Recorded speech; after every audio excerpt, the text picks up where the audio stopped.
పిల్లల్ని అక్కడే ఉంచేసి వచ్చాడు. ఇతను ఈ విషయాలు అకారణంగా గొడవ పెట్టుకొని అతని వైఫ్ మీద దాడి చేయాలనే ఉద్దేశంతో ఎవిడెన్స్ పిల్లలుంటే తెలుస్తుందని చెప్పేసి పిల్లల్ని వాళ్ళ చుట్టాల ఇంట్లోనే పెట్టాడు. పెట్టేసి ఇక్కడ రావడం జరిగింది. వచ్చి భార్య పైన ఆ రోజు మార్నింగ్ ఆవిడని కొట్టడం స్టార్ట్ చేశాడు.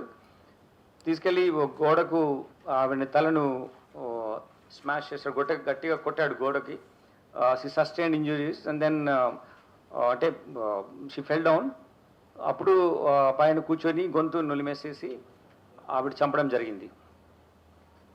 ఇది ఎలా మనకు తెలిసిందంటే ఈ జరిగిన విషయాలన్నీ కూడా తర్వాత తీసుకెళ్ళి నది అక్కడ చెరువులో ఎలా వేశాడు అని అన్నీ కూడా, ట్యాంక్లో ఎలా వేశాడు అనే అన్నీ కూడా మనకు వీళ్ళ ఈరోజు వస్తువు వెళ్తున్నాడు కదా, మేము అతను ఎంక్వైరీ ఎగ్జామిన్ చేస్తున్నాం, మళ్ళీ పంపిస్తున్నాం, మళ్ళీ వస్తున్నాడు. ఆ ప్రాసెస్లో ఈరోజు ఉదయం వాళ్ళ ఈ అమ్మాయి చనిపోయిన వాళ్ళ అమ్మాయి మేనమామకు ఇతను చెప్పాడు జరిగింది ఏంటి ఇట్లా అని చెప్పేసి. ఆయన ముందు కన్ఫెస్ చేశాడు. ఆ కన్ఫెస్ చేసింది అతను వచ్చి మళ్ళీ మన పోలీస్ స్టేషన్ పిలిచినప్పుడు ఇలా జరిగిందని చెప్పాడు ఇదంతా.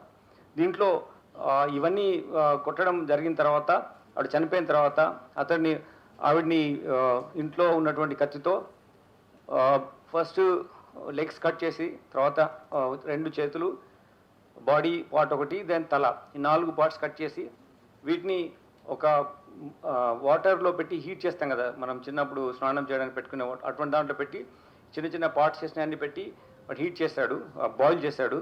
తర్వాత వాటిని బాయిల్ చేసిన తర్వాత ఈ పీసెస్ తీసుకెళ్ళి even it's two I don't understand how a person can behave like this. It's ultimate stature of barbaric nature, inhuman way of doing things. Utterly it is rarest of rare ways of doing and killing a person this way without ఏ మాత్రం పశ్చాత్తాపం లేని విధంగా. ఆ ఇంట్లో చంపిన తర్వాత, ఆ చిన్న ఇల్లులో చంపిన తర్వాత ఒక ఇంట్లో రెంట్కుంటాడు అతను.